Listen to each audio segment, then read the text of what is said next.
अस्सलाम वालेकुम नाज़रीन, मैं हूँ वजिया ज़ुबैर। नाज़रीन, हम बच्चियों की तरबियत की तरफ से फ़िक्रमंद होते हैं, उनकी पढ़ाई की तरफ से फ़िक्रमंद होते हैं। हम चाहते हैं कि वो नए नए स्किल्स सीखें और जब हमारी बेटियाँ बड़ी हो जाती हैं तो हम चाहते हैं कि उनकी शादियाँ अच्छी जगह पे हो जाएं, लेकिन हम उन्हें ज़हनी तौर पे मजबूत बनाने के मुतालिक नहीं सोचते। ज़हनी तौर पे मजबूत ना होने की वजह से हमारी बेटियां खुशहाल ज़िंदगी नहीं गुजार पाती, बहुत तकलीफ दह ज़िंदगी गुजारती हैं। और ऐसा कैसे मुमकिन है कि बेटियां तकलीफ में हों और माँ बाप सुकून से रहें?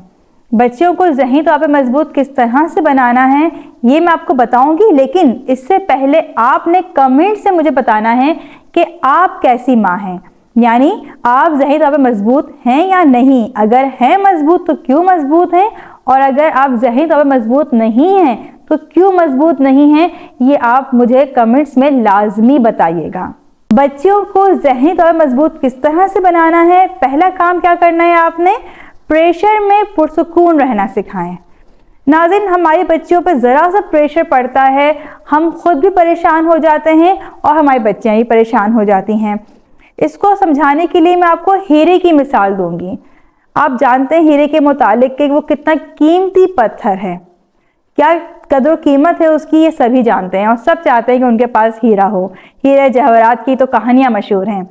नाज़रीन, हीरा बनता किस तरह है? हीरा बनता है कार्बन से।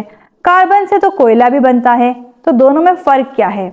नाज़रीन, कोयला बनाने के लिए ज़्यादा हीट और प्रेशर की ज़रूरत नहीं होती है, जबकि डायमंड बगैर प्रेशर और हीट के बन ही नहीं सकता। डायमंड बनाने के लिए ज़्यादा प्रेशर और ज़्यादा हीट की ज़रूरत होती है। इसके अलावा कोयला आपको ज़मीन की थोड़ी सी खुदाई के बाद ही मिल जाएगा, जबकि डायमंड के लिए बहुत खुदाई की ज़रूरत होती है। तो प्रेशर क्यों ज़रूरी है ये आपकी समझ में आ गया होगा इस मिसाल से कि अपनी बेटियों को अगर हीरा बनाना चाहते हैं तो प्रेशर में रहना और प्रेशर में पुरसुकून रहना उन्हें सिखाएं। कितने ही बड़े शायर बने हैं बुरे हालात से गुजरने के बाद।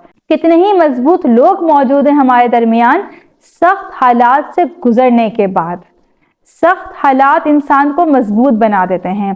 इसलिए जो वालिदैन ये चाहते हैं कि नहीं, हमारी बच्चों पर किसी किस्म की सख्ती ना आए, किसी किस्म की परेशानी ना आए, तो वो ये ना सोचें, बल्कि अगर किसी किस्म की सख्ती या परेशानी आ गई है तो बच्चों को इस हालत में पुरसुकून रहना सिखाएं।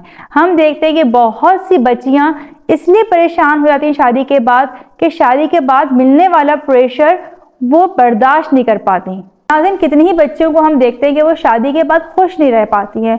क्यों खुश नहीं रह पाती हैं? क्योंकि शादी के बाद मिलने वाला प्रेशर वो बर्दाश्त नहीं कर पाती हैं। नाज़रीन, आप हकीकत से करीब होकर सोचें तो ये हकीकत है कि हर लड़की को शादी के बाद प्रेशर मिलता है। उस प्रेशर के लिए मेंटली तौर पर प्रिपेयर भी रहना चाहिए बच्चियों को, और उन्हें ये भी मालूम होना चाहिए कि इस तरह के प्रेशर में जितना वो पुरसुकून रहेंगी, इतना ही प्रेशर उन पर कम असरअंदाज होगा, इतना ही वो उन्हें कम परेशान करेगा। इसलिए बच्चियों को पुरसुकून रहना सिखाएं। पुरसुकून रहकर वो अपनी बात कर भी सकती हैं और मनवा भी सकती हैं। दूसरा पॉइंट क्या है? तब्दीली को गले से लगाएं। नाज़रीन, जो लोग तब्दीली कबूल नहीं करते हैं, ना तो वो बहुत खुश रह सकते हैं और ना ही वो कामयाब हो सकते हैं। नाज़रीन, एक जैसी रूटीन से सभी घबरा जाते हैं, परेशान आ जाते हैं। हर शख्स चाहता है कि उसकी ज़िंदगी में तब्दीली आए, और जब तब्दीली आती है तो हम में से बहुत से लोग उसे कबूल ही नहीं कर पाते हैं। ज़ुबैर जब भी अपनी वर्कशॉप स्टार्ट करते हैं तो वो स्टार्ट में सबको खड़ा कर देते हैं। तो जब लोग खड़े होते हैं तो वो यही सोचते हैं कि ये हर ट्रेनर की तरह हमें खड़ा करवा के एक्टिव करने की कोशिश करें कि हम एक्टिव हो जाएंगे इस तरह से, लेकिन होता इसके बरक्स है। जब सब खड़े हो जाते हैं तो ज़ुबैर कहते हैं कि आपके साथ जो आपका पार्टनर है उसको चेंज कर लें, यानी जो पार्टनर आपके साथ मौजूद है वो पूरे ट्रेनिंग सेशन में आपके साथ नहीं होगा, बल्कि किसी नए पार्टनर के साथ आपको बैठना होगा। तो सिर्फ इस एक तब्दीली से लोग घबरा जाते हैं, क्योंकि जो उनके साथ होता है वो कोई दोस्त होता है उनका, तो वो उससे फ्री होते हैं या वो फैमिली मेम्बर होता है। अब जब कोई नया आता है उनके साथ बैठने के लिए तो वो अनकंफर्टेबल फील करते हैं, वो इस छोटी सी तब्दीली को बर्दाश्त नहीं कर पाते। इस चीज़ को कबूल करने में थोड़ा टाइम लगता है उन्हें। اسی طرح زبیر بتاتے ہیں کہ جب وہ پڑھاتے تھے اور کلاس میں جاتے تھے بچوں کو پڑھانے کے لیے، تو پہلی ٹینشن ان کی یہ ہوتی تھی کہ بچے کس طرح ان کی بات غور سے سنیں گے، کیونکہ اپنی بات استاد کے لیے سنانا ایک مشکل کام ہو جاتا ہے۔ زبیر کہنے لگے میں نے ایک ٹرک سمجھ لی تھی، میں جب بھی جاتا تھا کلاس میں تو میں کہتا تھا بھائی جس کے ساتھ آپ بیٹھے ہیں نا اس کے ساتھ ہی بیٹھیں گے اس کلاس میں، اپنی سیٹ چینج کر لیں۔ کہنے لگے کلاس کے وہ بچے جو انتہائی شرارتی تھے، جن سے تمام ٹیچرز پریشان تھے، وہ بچے بھی صرف اپنا پارٹنر چینج ہونے کی وجہ سے گھبرا جاتے تھے، وہ اس تبدیلی کو قبول نہیں کر پاتے تھے۔ ناظرین، اگر آپ نے اپنی بچوں کو سکھا دیا کہ جو تبدیلی آتی ہے یہ آپ کی اچھے کے لیے آتی ہے، اب ہم دیکھتے ہیں کہ جب بچیاں ایک فیملی دوسری فیملی میں جاتی ہیں، اس فیملی کو قبول کرنے میں انہیں ٹائم لگتا ہے۔ اگر شوہر انہیں لے کے ملک سے باہر چلے جاتے ہیں تو وہ اس تبدیلی کو قبول کرنے میں انہیں ٹائم لگتا ہے۔ اب جو بھی بچیاں اس تبدیلی کو خوشی خوشی قبول کر لیتی ہیں، وہ ایک خوشگوار زندگی گزارتی ہیں۔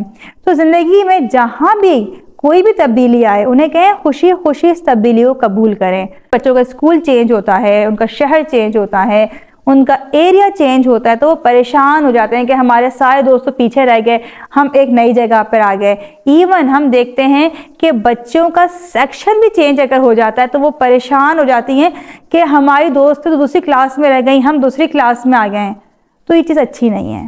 انہیں بتائیں کہ تبدیلی کو قبول کرنا سکھائیں، اور جو بھی لائف میں تبدیلی آ رہی ہو، جہاں بھی تبدیلی آ رہی ہو، اسے خوشی خوشی قبول کریں، اس تبدیلی کے ساتھ انہیں انجوائے کرنا سکھائیں۔ تیسری بات، ناکامیوں سے ڈرتے نہیں ہیں۔ ناظرین، یہ بات تو ہم سبھی جانتے ہیں کہ لڑکیاں چھوٹی سے چھوٹی ناکامی سے بھی گھبرا جاتی ہیں، ڈر جاتی ہیں، پریشان ہو جاتی ہیں، ہر جگہ ہر موقع پہ۔ یعنی کلاس روم میں اگر کسی سبجیکٹ پہ نمبر کم آ گئے ہیں ان کے مطابق، جبکہ لڑکوں کو لگتا ہے کہ لڑکیوں کے نمبر سے بہت زیادہ آتے ہیں، لیکن اگر نمبر لڑکیوں کے کم آ جاتے ہیں تو وہ بہت پریشان ہو جاتی ہیں، دل برداشتہ ہو جاتی ہیں۔ میں تو اپنی کلاس میں وہ بچے جو سیکنڈ آئی ہیں ان کو روتے ہوئے دیکھا ہے کہ ہم فرسٹ کیوں نہیں آئے ہیں۔ یعنی اس ناکامی سے وہ اتنی دل برداشتہ ہو جاتی ہیں، کہتی ہیں کہ ہم اسکول ہی نہیں آئیں گے۔ اور ایسے بہت سارے کیسز میرے پاس آئے ہیں جس میں مائیں بتاتی ہیں کہ بچوں کے مارکس اچھے نہیں آئے تو ان کا دل نہیں چاہتا اسکول جانے کا۔ یعنی وہ ناکامی سے اتنا گھبرا جاتی ہیں، اتنی مایوس ہو جاتی ہیں۔ اور آپ کو پتہ ہے کہ مایوسی اور نا امیدی ناکامیوں کے مزید دروازے کھول دیتی ہے۔ تو کرنا کیا ہے، کسی بھی ناکامی کے بعد دوبارہ اس جذبے سے کھڑے ہوں کہ اب ہم کامیاب ہوں گے۔ ناکامی کو ہمیشہ کے لیے ناکامی نہ بنائیں۔ مجھے یاد ہے 2011 میں جب ہماری NGO کی 2nd اینیورسری تھی اور اس موقع پر تقریر کرنے کا کہا گیا تو میں نے بہت خراب تقریر کی۔ اب آپ سوچیں کہ میرا اتنا اچھا اسٹیٹس، اتنا ہائی اسٹیٹس، اور میں تقریر ہی خراب کر دی، تقریر بھول گئی میں اپنی، ایون میں نے شعر بھی غلط سنایا۔ لیکن کیا کر سکتے تھے، اب تو ہو گئی غلطی، اب تو ایک ناکامی کا سامنا کرنا پڑا۔ اس کے بعد میں نے کہا نہیں، اب میں کبھی بھی اس طرح نہیں کھڑی ہوں گی سب کے سامنے تقریر کرنے کے لیے یا بولنے کے لیے بھی۔ ایون میں زبیر کے ساتھ جب جاتی تھی ورک شاپس میں تو میں وہاں زبیر سے کہتی تھی کہ مجھے سب چیزیں معلوم ہیں، لیکن وہاں آپ مجھ سے کوئی سوال نہیں کریں گے۔ یعنی میں اس ناکامی سے اتنا ڈر گئی تھی۔ لیکن پھر 9 سال کے بعد زبیر دوبارہ مجھے موٹیویٹ کیا کہ نہیں تمہیں ویڈیو بنانی ہے۔ میں نے ویڈیو بنائی، ویڈیو بھی بس صحیح بن گئی، مجھے پسند نہیں آئی تھی اپنی وہ ویڈیو۔ اس کے بعد میں نے کہا نہیں زبیر، میں نے یہ ویڈیو تو بنا دی، اب میں دوبارہ نہیں بناؤں گی ویڈیو۔ زبیر نے کہا نہیں ایسا نہیں ہو سکتا، تمہیں اور بھی ویڈیوز بنانی ہیں۔ اور آپ آج خود دیکھ لیں، اس پہلی ویڈیو میں اور میری آج کی ویڈیو میں زمین آسمان کا فرق ہے۔ کیوں؟ کیونکہ ایک ناکامی کے بعد میں مایوس ہو کے بالکل بیٹھ نہیں گئی، اور شاید بیٹھ بھی جاتی اگر میرے ساتھ زبیر نہ ہوتا مجھے موٹیویٹ کرنے کے لیے۔ تو اسی طرح اگر آپ کی بیٹیاں بھی کہیں ناکامی کی وجہ سے پریشان ہو گئی ہیں تو ان کو آپ موٹیویٹ کریں، انہیں آپ بتائیں کہ اس ناکامی کے بعد زندگی ختم نہیں ہو جاتی ہے، اس ناکامی کے بعد ایک نیا دروازہ کھلتا ہے کامیابی کا۔ انہیں آپ گائیڈ کریں، کیونکہ بیٹیوں کو ماں سے زیادہ کوئی اچھا گائیڈ نہیں کر سکتا۔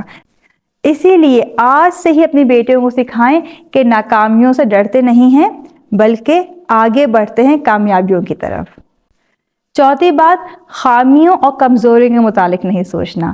ناظرین، سب میں کمزوریاں ہوتی ہیں، آپ میں بھی کمزوریاں ہیں، مجھ میں بھی کمزوریاں ہیں۔ آپ کو معلوم ہے کہ ہم جس چیز کے متعلق سوچتے ہیں ہماری ساری انرجی اسی طرف چلی جاتی ہے۔ تو آپ نے اپنی کمزوریوں کے متعلق نہیں سوچنا ہے बल्कि अपनी स्ट्रेंथ के मुतालिक सोचना है। और यही बात अपनी बेटियों को भी सिखाने की ज़रूरत है कि उन्हें अपनी स्ट्रेंथ के मुतालिक सोचना है, और अगर कमज़ोरियों के मुतालिक सोचना भी है, उन्हें इम्प्रूव भी करना है, तो वो कौन सी कमज़ोरियां हैं जिनके मुतालिक सोचना है। जैसे हमारी स्ट्रेंथ है कि हम किताबें लिखते हैं, हम अच्छा लिख सकते हैं, तो हम क्या करते हैं, हम ये देखते हैं कि हम क्या गलतियां करते हैं लिखने में, क्या कमज़ोरियां हैं हमारी लिखने में, हम अपनी उन कमज़ोरियों को दूर करने की कोशिश करते हैं। इसी तरह हम वीडियोस बना रहे होते हैं तो हम ये देखते हैं कि वीडियोस बनाने में हम कहाँ गलतियां कर रहे होते हैं, हमें कौन सी गलती नहीं करनी चाहिए, हमें किस तरह से इम्प्रूवमेंट लेकर आनी चाहिए, हमें क्या चीज़ इम्प्रूव करनी चाहिए जिससे सोसाइटी को और ज़्यादा फ़ायदा हो। तो आप भी आज से ही अपनी बेटियों के स्ट्रेंथ पे काम करें, जानने की कोशिश करें कि उनके अंदर क्या काम करने की सलाहियत है, वो क्या काम करने की ताकत रखती हैं, और फिर उनको बताएं कि उस काम में आपने अपनी कमज़ोरियां दूर करनी हैं, नेगेटिव तरीके से नहीं, पॉजिटिव तरीके से। पांचवी बात क्या है, वो किसी की माफ़ी का इंतज़ार नहीं करते। नाज़रीन, मेरे पास जब कोचिंग के लिए ख़वातीन आती हैं तो उनकी ज़िंदगी का एक बड़ा मसला ये होता है कि शौहर गलती करते हैं लेकिन माफ़ी नहीं मांगते, ससुराल वाले गलतियां कर जाते हैं लेकिन कभी भी उसे कबूल नहीं करते, मुझसे माफ़ी नहीं मांगते। इसी तरह हम देखते हैं कि जो ख़वातीन जॉब करती हैं, अगर उनके कोलीग से कोई गलती हो जाती है और वो माफ़ी नहीं मांगते हैं, सॉरी नहीं करते हैं, तो बहुत दिल बर्दाश्ता हो जाती हैं। वो यही सोचती हैं कि गलती इनकी थी, इन्होंने माफ़ी क्यों नहीं मांगी।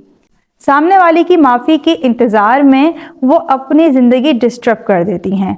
इसके साथ साथ उनकी ज़िंदगी में जॉय होता है, जो प्लेजर होता है, वो उसको भी ख़त्म कर देती हैं। उनका काम मुतासिर होता है इससे।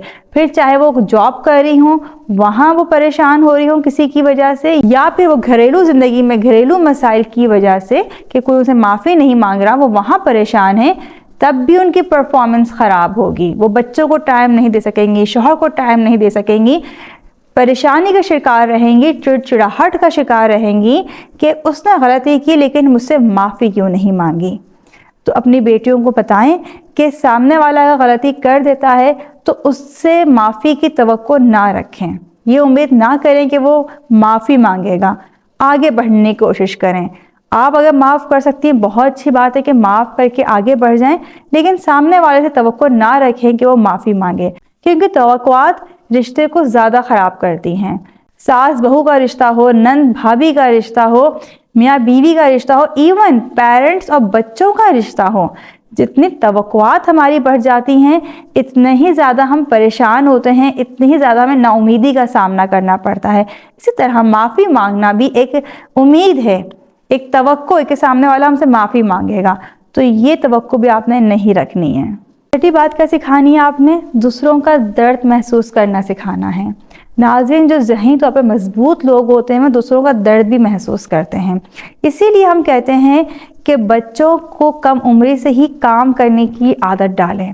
जब बच्चे घर के काम करते हैं, माँ की मदद करते हैं, तो उनके दिल में माँ का दर्द पैदा होता है, माँ का एहसास पैदा होता है। नाज़रीन, जो बच्चे वालिदैन का एहसास करते हैं वो दूसरों का भी एहसास करते हैं। जो माँ की मदद करते हैं, भाग भाग के उसके काम कर रहे होते हैं, वो आगे ज़िंदगी में भी दूसरों को परेशान देखते हैं, किसी काम की वजह से उनको परेशान देख रहे होते हैं, तो आगे बढ़ के उनकी मदद करते हैं, उनके दर्द को महसूस करते हैं।